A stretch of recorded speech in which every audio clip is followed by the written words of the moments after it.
ವರ್ಷ ಭವಿಷ್ಯ 2024 ಮಿಥುನ ರಾಶಿಯವರ ವಿಶೇಷ ಗ್ರಹ ಗೋಚಾರ.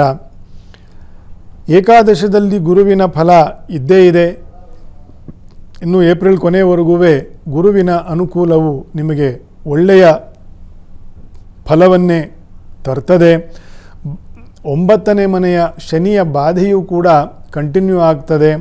ಆದರೂ ಕೂಡ ರವಿಯ ಏಳಿಗೆ ಬಹಳ ಒಳ್ಳೆಯ ವರ್ಷ ಆದ್ದರಿಂದ ಮಿಥುನ ರಾಶಿಯವರಿಗೆ ಕೆಲವೊಂದು ಕೆಲಸ ಬಗ್ಸದ ವಿಷಯದಲ್ಲಿ ಇರತಕ್ಕಂಥ ತೊಡಕುಗಳು ದೂರವಾಗ್ತದೆ.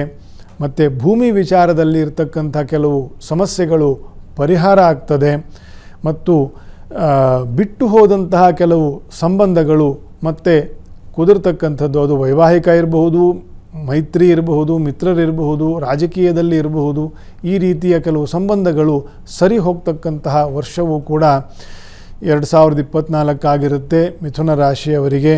ಇವರು ಶ್ರೀನಿವಾಸ ದೇವರ ವಿಶೇಷ ಪೂಜಾದಿಗಳನ್ನು ಮಾಡಬೇಕು. ಶ್ರೀನಿವಾಸ ದೇವರ ಶಕ್ತಿ ಇದ್ದವರು ತಿಮ್ಮಪ್ಪನ ತಿರುಮಲದಲ್ಲಿ ಮೆಟ್ಟಿಲು ಹತ್ತಿ ಧರ್ಮದರ್ಶನವನ್ನು ಮಾಡಿ ಶ್ರೀನಿವಾಸ ದೇವರಿಗೆ ನಮಸ್ಕಾರವನ್ನು ಮಾಡ್ತಕ್ಕಂಥದ್ದು.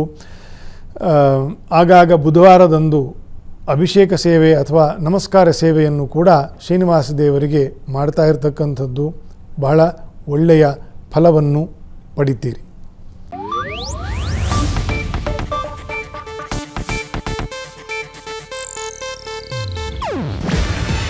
ಇದು ಏಷ್ಯಾನೆಟ್ ನ್ಯೂಸ್ ನೆಟ್ವರ್ಕ್ ಪ್ರಸ್ತುತಿ. ನೀವು ನೋಡ್ತಿದ್ದೀರಾ ಏಷ್ಯಾನೆಟ್ ಸುವರ್ಣ ನ್ಯೂಸ್.